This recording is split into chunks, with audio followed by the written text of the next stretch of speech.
الله والحمد لله لا إله إلا الله والله ولا حول ولا قوة إلا بالله الله أكبر الله أكبر أشهد أن لا إله إلا الله أشهد أن لا إله إلا الله أشهد أن محمدا رسول الله أشهد أن محمدا رسول الله أشهد أن لا إله إلا الله أشهد أن لا إله إلا الله هي على الصلاة هي على الصلاة هي على الصلاة هي على الصلاة هي على الحي الأمل هي على خير الأمل الله الله أكبر لا إله إلا لا إله إلا الله اللهم صل على محمد وآل محمد.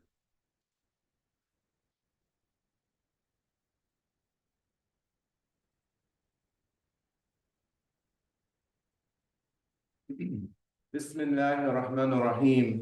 الحمد لله الذي علم بالقلم علم الإنسان ما لم يعلم وصلى الله على محمد وآله وسلم. أعوذ بالله من الشيطان الرجيم. بسم الله الرحمن الرحيم. قل هو الله أحد الله الصمد لم يلد ولم يولد ولم يكن له كفوا أحد. يا أيها الذين آمنوا اتقوا الله حق تقاته ولا تموتن إلا وأنتم مسلمون. اللهم صل على محمد وآل محمد. أما بعد.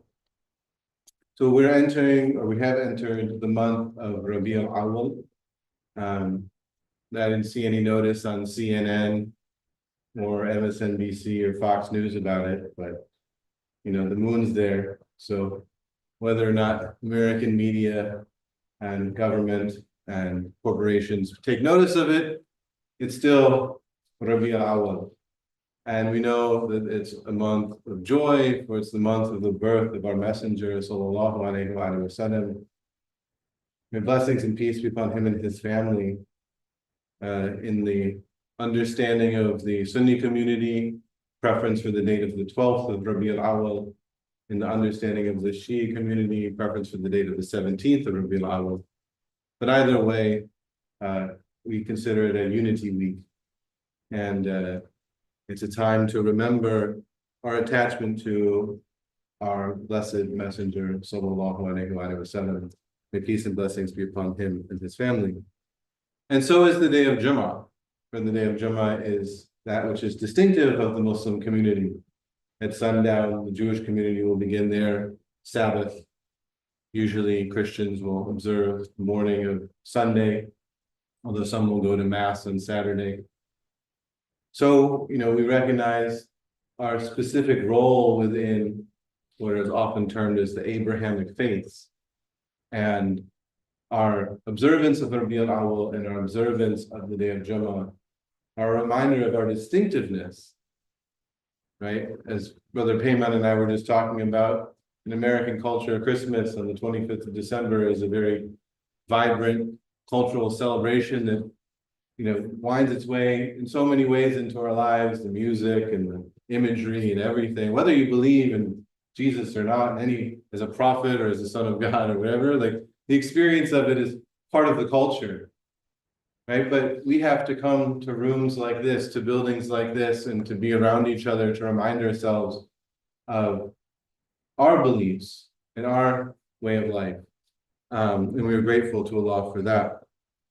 So the month of Rabi al-Awwal is something that should cause us to think about why it is that we believe in Nubuwwah, right? Oftentimes scholars, Sunni, Shia, Ibadi will say that the core beliefs of the Muslim Ummah are Tawheed, Akhirah, and Nubuwwah, right? Belief in God, belief in life after death, and belief in the prophets, right, who represent God on earth.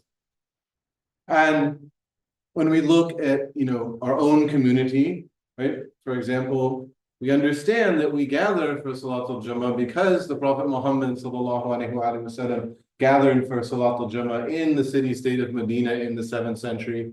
And there's those verses of Quran that talk about it, and there's all the fiqh, the jurisprudence of the Ummah about how to do it, and on through the centuries. And then this particular religious ritual has traveled across the world till it's reached Oakland, California in the 20th century, and now into the 21st.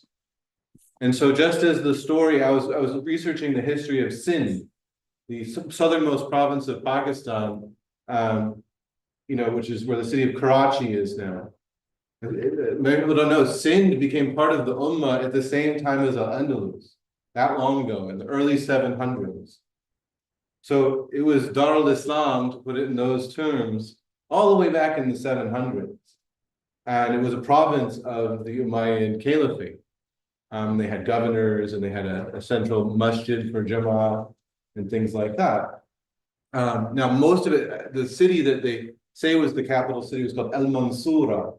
And now it's just there's like some ruins in the middle of nowhere now.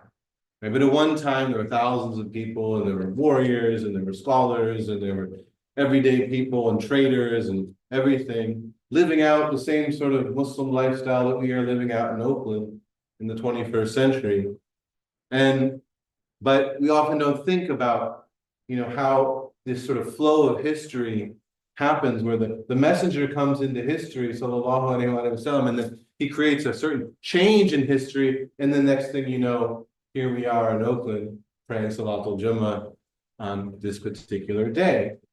And now we understand, but that's how the world works, right? Right. At one point in time, Henry Ford created the Model T, and it was successful enough of a technological change in society that all of a sudden everyone started buying up cars, and next thing you know, all over the world, you have roads and cars all over the place, right? Whereas 150 years ago, that wasn't the case, right? The turn of the century, 1900, for example, there were no cars in 1900, right? But now we're living in a time where someone had made it, changes in society, and it had a ripple effect, and now here we are. So too did our messenger. And this has nothing to do with believing in God. Right? Our messenger, sallallahu alaihi wasallam, changed human history, whether or not you believe God is real or not. Muhammad, sallallahu alaihi wasallam, the son of Abdullah, he changed human history. And that's why there's masajid all over the East Bay. So, but why does God send messengers? What's the point? Well, of course, we could have a whole course on this subject, but for this Jummah here today, I would like to reflect on Surah Al-An'am, the 6th chapter of the Quran, verse 48, where it says, "A'udhu billahi minash shaitanir rajim, wa ma nursilu al-mursalin illa mubashirin wa mundhirin, faman amana wa aslah fala khawfun alayhim wa la hum yahzanun." And we send not the messengers except as bringers of glad tidings and warners. So whoever believes and reforms, there will be no fear concerning them, nor will they grieve. So let's take this verse and pick it apart and comment on it and think about its relevance for our lives. The purpose of sending the messengers in this Arabic instruction, wama illa, and we did not, but, right, indicates, it's like emphasizing the meaning of this, that their purpose is mubashirin wa mundhirin, bashir wa nadhir. On the one hand, they tell us about how to have the best existence possible. They tell you that, hey, guess what?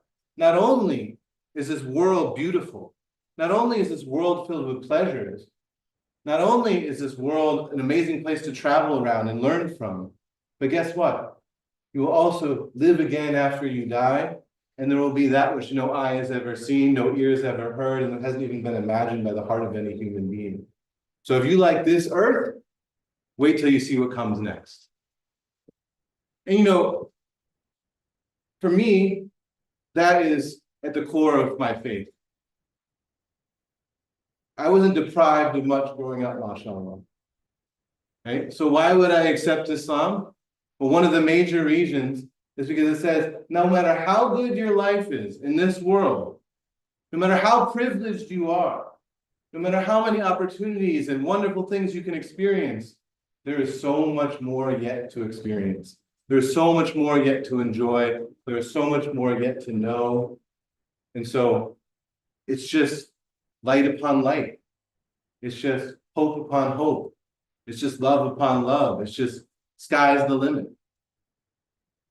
So they are Bashir. The messengers come with this message that there is this glad tidings. And then for those who are struggling in this world, it's the reminder that the struggle is temporary, right? That even though you've been denied things, even though you've been oppressed, even though you've been held back, even though you haven't experienced everything you want, you're not ultimately and forever denied those things. You're not ultimately and forever barred from all the things that just come up very naturally in your human self, right? And then they're Nadir. They are warners to say that, listen, this world has a purpose. And if you take a certain path, it will not lead you to a good place. Now we think of parents with their children. They say, listen, if you study, you'll have more opportunities. If you don't pay any attention to your schoolwork and you just go and play with your friends every day and play video games all day, unless you just happen to be so good at video games that you can move to South Korea and be a professional video game player and make $100K a year, you're probably not going to have a very good life, right? And it's just the way things are, right? That nadir, that warning, is not because the parent doesn't want their kid to have a wonderful life. Hey, man, if you can play video games all day, every day, and still have a great job when you turn 25 or 30 years old, there's no reason for me to be the nadir. There's no reason for me to warn you against it, right? If you can just run around on the streets with your friends and get into all sorts of trouble, and there's not going to be any consequences, then by all means do it. And then, you'll be an investment banker by the time you're 30 and make a great living and have a good life. But that's not how the world works. So the nadir is someone who is warning us of something that we already understand very deeply within ourselves, that there are consequences to our actions. Right now, we may put them in moral terms of right and wrong, but at a deeper level, it's the idea that there are consequences to our actions, that the world functions in a certain way. Because then it says, فَمَنْ آمَنَ وَأَصْلَحَ. Those who have a certain mentality, and then those who behave in a certain way. Amana would normally be translated as those who believe, and aslaha would be those who rectify or reform. But again, at a deeper level, it's saying something about how the world is. Because if anything, Islam is an eminently pragmatic and realistic tradition. It's saying, you all have a way of thinking. And all of you with that way of thinking behave in a certain way. And going back to the Bashir and Nadir, you all are aware of the fact that there are good things on your right and bad things on your left, right? So just think about it in just purely empirical, natural, this worldly terms. Over here, I got this amazing car, this amazing house, this amazing spouse. Over here, I've got jail, I've got humiliation, I've got poverty, whatever, however that can be evocative to you. One, I'm going to have the worldview where I'm going to say, I can understand that if I walk in this direction, I'm going to get the things that are appealing to me. Whereas if I walk in that direction, I'm going to get the things that I would rather stay away from, right? The Bashir, right, to all the good things, and the Nadir to all the bad things, right? So you have to have ability to conceptualize it, right? And this is why, for example, someone who's insane is not held accountable in our Sharia. Right? If you don't have the mental capacity to conceptualize that like, over here is good and over here is bad, and that if I walk towards this, I will attain that, and if I walk towards that, I will attain that. But if you can't conceptualize that, because Allah just didn't give you the faculties to do so, then you're not held accountable, right? But for those who do understand the way the world works, you want to walk in that direction. فَمَنْ آمَنَ وَأَصْلَحَ.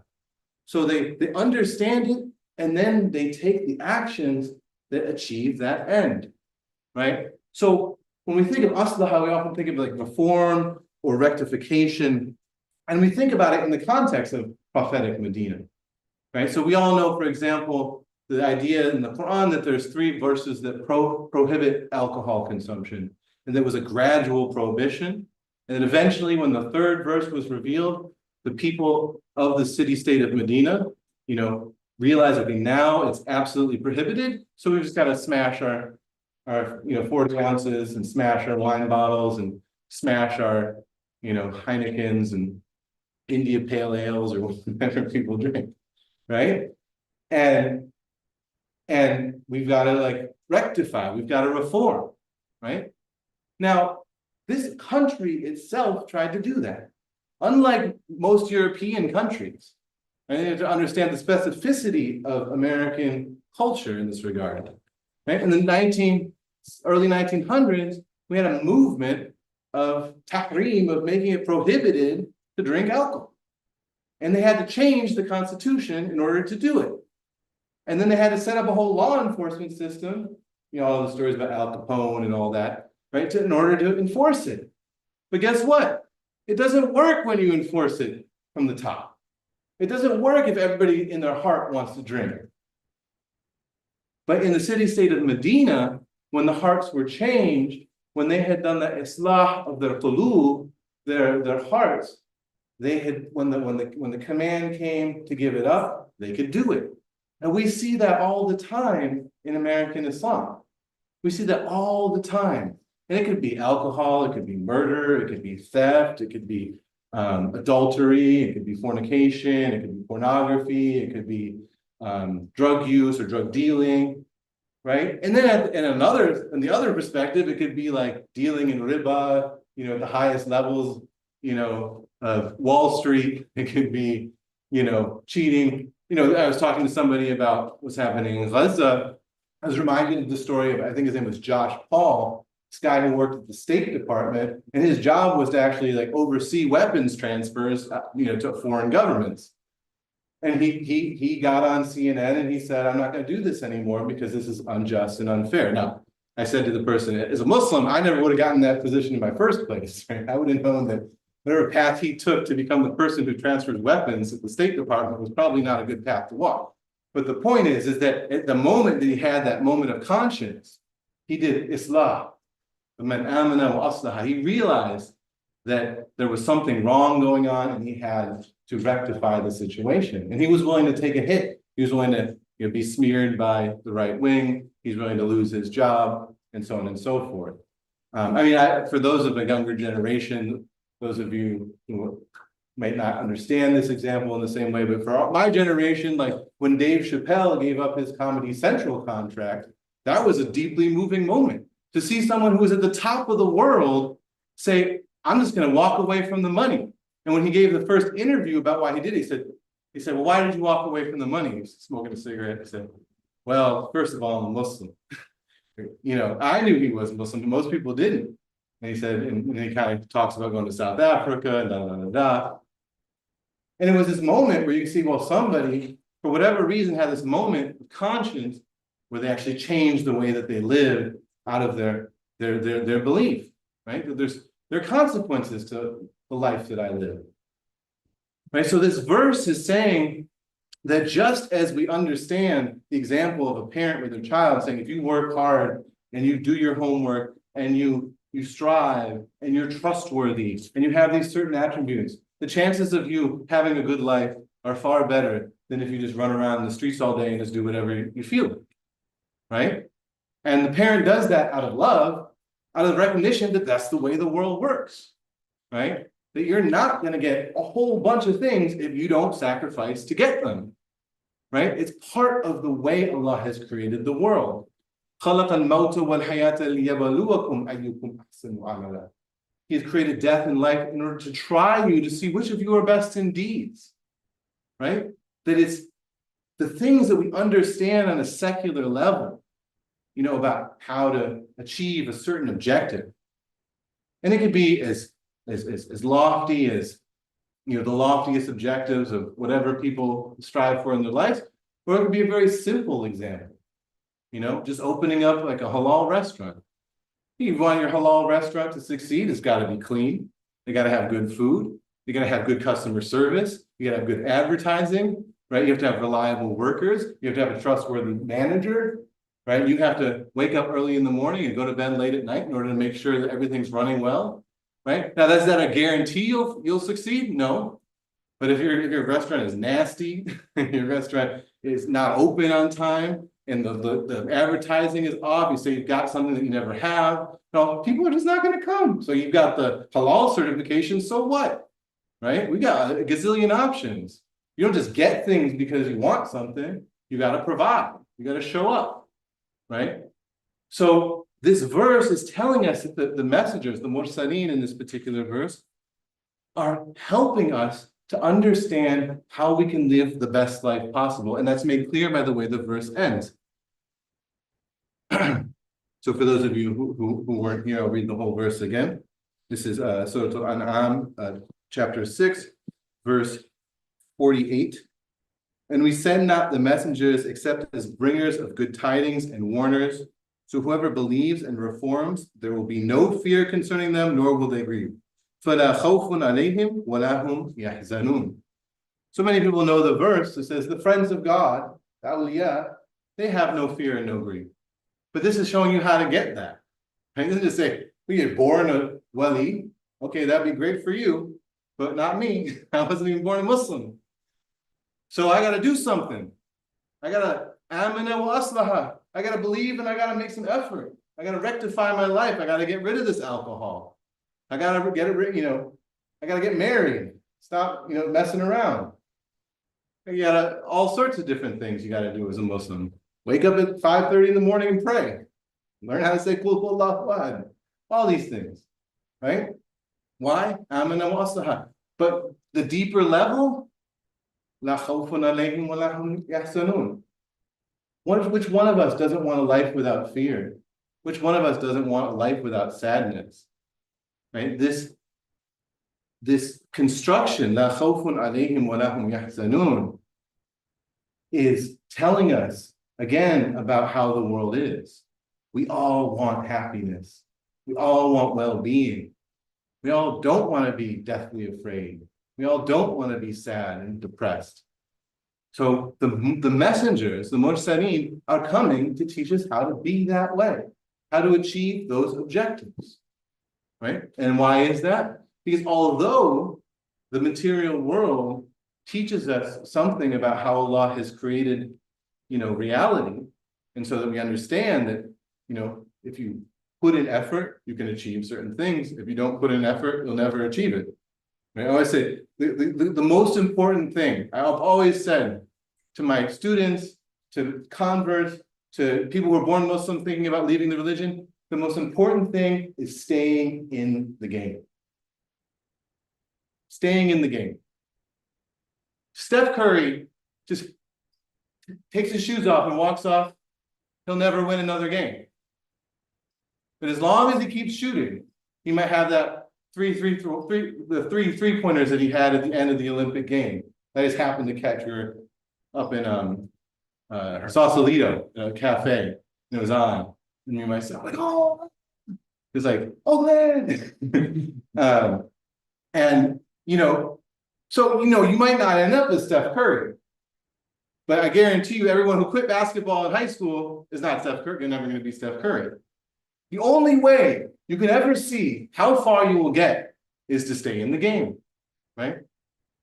So our messengers have brought us a teaching that tells us how to stay at the game at every level of the journey, right? So when a kid is learning basketball, you got to teach them how to shoot. You got to teach them how to dribble. You got to teach them how to play defense. Some of them pick it up quicker than others. Some of them have a lot of friends who play. Some of them don't, right? But you got to teach them the basics. Then one day they'll maybe Mahmoud Abdul Rauf, right? But on another day, they may choose something different. But you have to teach them the basics, because if you want to achieve at this particular path, you have to know the basics. So that's what the fast month of Ramadan is. That's what praying 5 times a day is. That's what doing the Hajj is. That's what, learning how to say Qul huwallahu ahad properly is. That's what leaving alcohol is. That's what, all the that's what not lying is. That's what not stealing is. That's what not murdering is, right? Those are all the foundations of the path that is leading towards what the Bashir is offering to us, what the person who's giving us glad tidings is offering to us, right? So in this month of Rabi al-Awwal, when we're reflecting upon the birth of our Prophet sallallahu alaihi wasallam, may peace and blessings be upon him and his family, we need to recognize that feeling that we have of joy and reflecting upon his coming into the world is because he came for us, right? He came to teach us how to live. He came to lift us out of misery. He came to give us the keys and the pathways to infinite joy, to no sadness, to no fear. And what person offers us anything better than that? Alhamdulillahi Rabbil Alameen.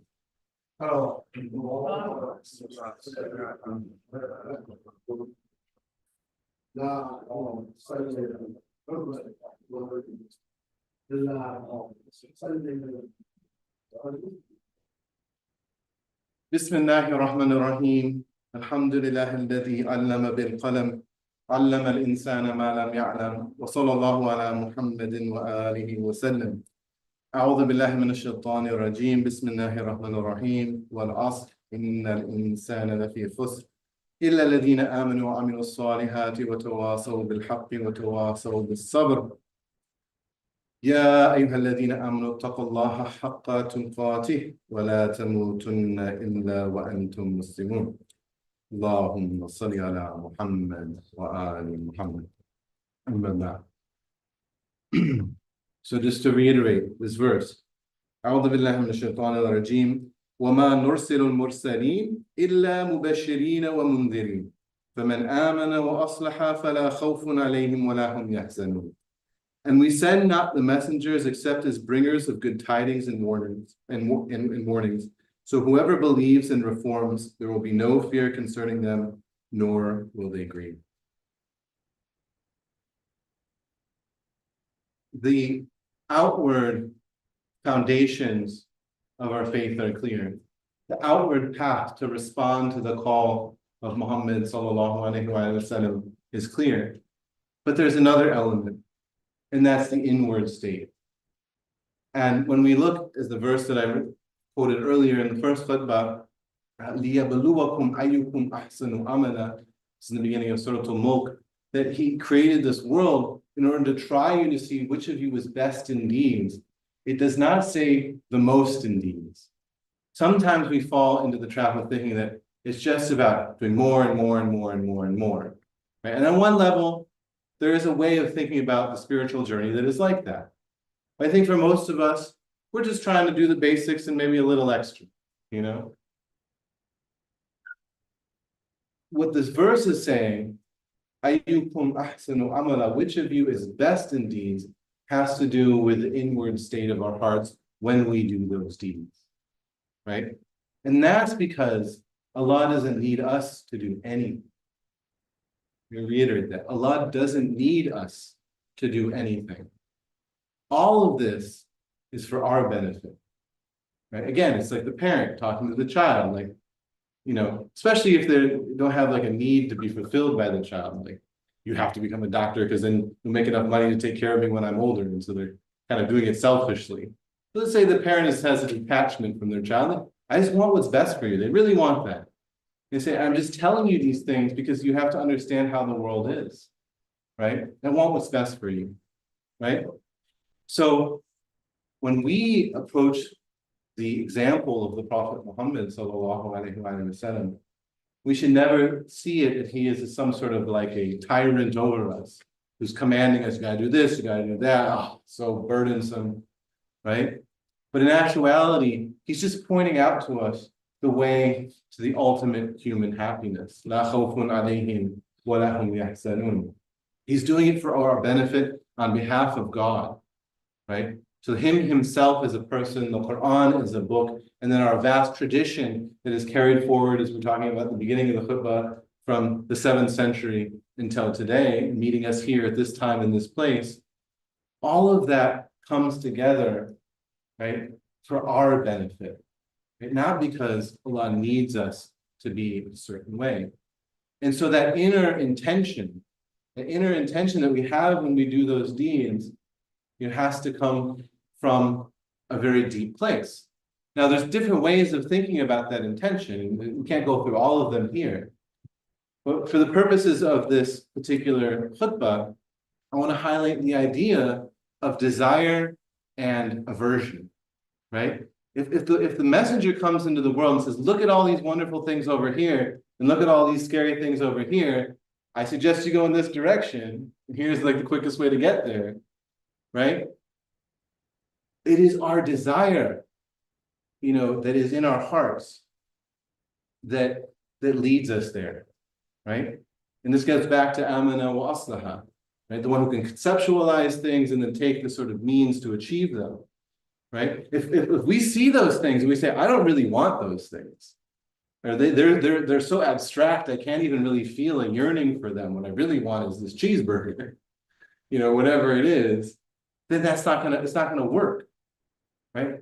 It has to work at the level of emotion deep in our heart, right? And that desire and that fear can be like subtle and intellectual, or it can be the most visceral, this worldly thing you could imagine, power, money, sex, all that, right?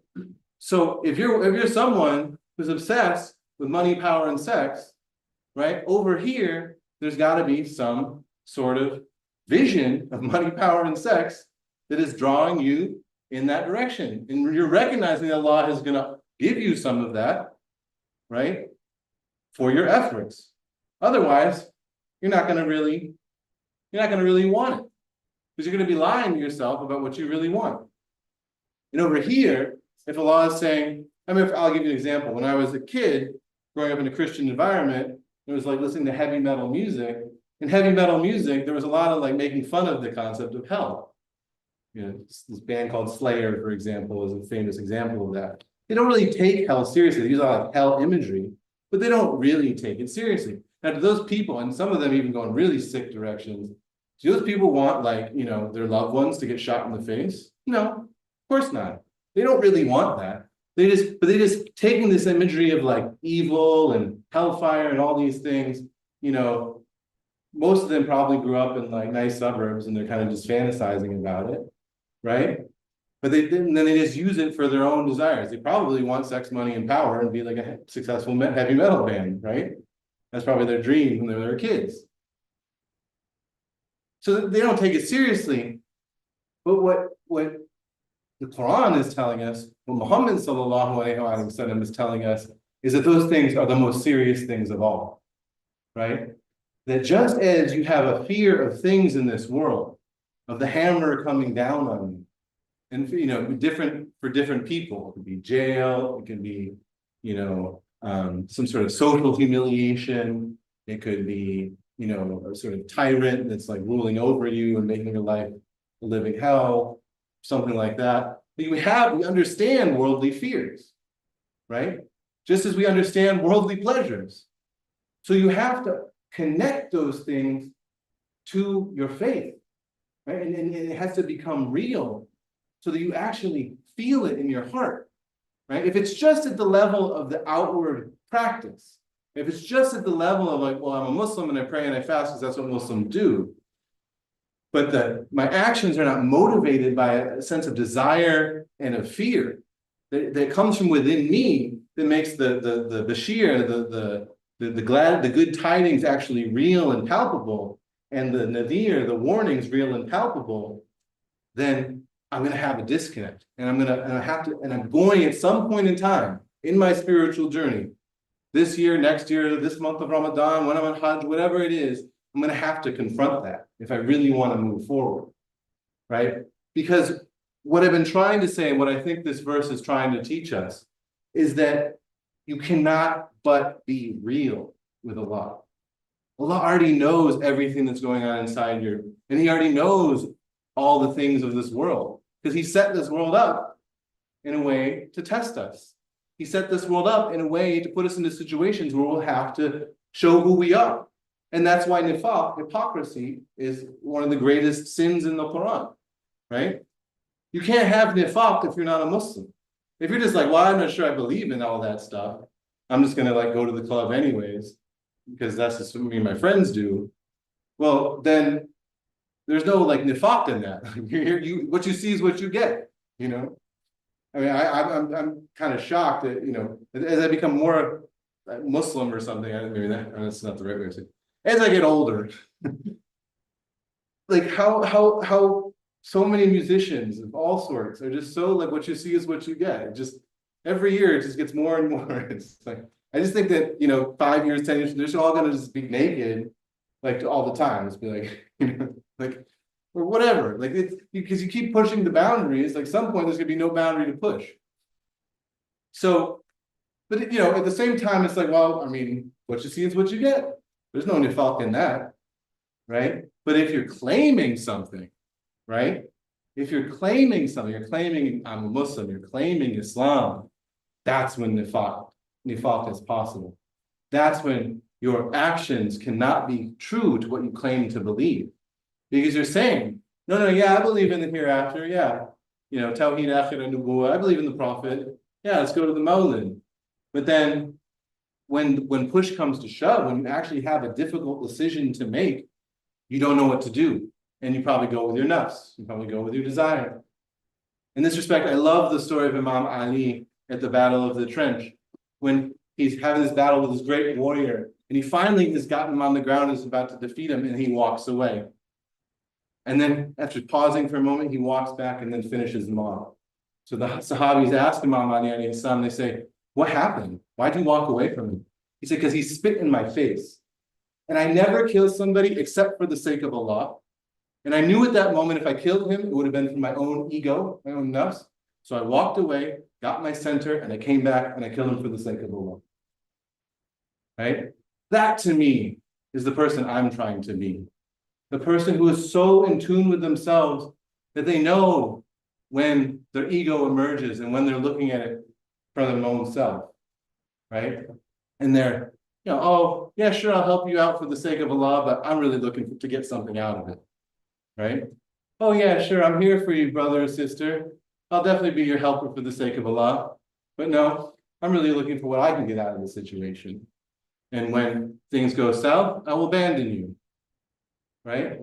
But no, the person who is in touch with their inner self, that they actually deeply feel and can understand when the things that they do are really for Allah and when they're really actually for their own ego. And I'll end here because as the person giving the Salat al-Jummah, it's very scary to say that because God knows best the intention of my heart of standing up here and speaking these words. And so we'll close with dua to Allah subhanahu wa ta'ala. Our Imam Rashid, who is normally here, he's not here, but he wanted us to pray for his cousin in Indiana who died of cancer, Morsel Ayubi. So for them and for all of your marhumin, all of those who have passed, before and you're remembering at this moment, we'll say Surah Al-Fatiha and make dua. أعوذ بالله من الشيطان الرجيم بسم الله الرحمن الرحيم الحمد لله رب العالمين الرحمن الرحيم مالك يوم الدين إياك نعبد وإياك نستعين اهدنا الصراط المستقيم صراط الذين أنعمت عليهم غير المغضوب عليهم ولا الضالين. Ya Allah, we ask you send mercy, Ya Arhamar Rahimin, O most merciful of those who show mercy, on Mursal Ayubi, and to all of our marhumin. Ya Allah, we ask you that you show mercy on all of us who are gathered here today out of the blessing of the month of Rabi al-Awwal, and out of the blessing of the coming of your messenger. May your blessings and peace be upon him and his family. That your mercy descends upon us in this Jummah and for the rest of the month. And then we become people who are guided by you, Ya Hadi, the guide. We become people who are forgiven by you, Ya Ghafur. We become people who are raised up by you, Ya Rafiya. That our own selfish tendencies, our nafs, our own whims, our own hawa, that shaitan and his whispers and the delusion of the world, all of them are kept at bay by your mercy, Ya Allah. And we become people who in this month can walk in the way of your messengers, following their call to the Bashir, to the good tidings that you have promised us, and away from the Nadir, the warnings that you have given us. And we become people who truly believe, who are truly the mu'minun, and we are also people who truly rectify our situation, the muslihun, Ya Allah, so that we become embodiments of this verse in our lives, in history, in Oakland, in 2024, so that we can be people that experience the promise of this verse of Quran, that are la khawfun alayhim wa lahum yahzanun, and we become joined with the awliya and the salihun, as Prophet Yusuf said in the very last thing that he said in Surah Yusuf, Tawaffani muslima wa alhiqna bis salihin, that he makes all of us die in a state of submission to you, Ya Allah, and you join us with all the righteous throughout history who have carried this truth in the past and in the present and into the future. Ya Arhamar Rahimin, La ilaha illa anta subhanak, inni kuntu minadh-dhalimin, wa salli ala Muhammadin wa alihi at-tahirin. Ameen. Wa aqim as-salata.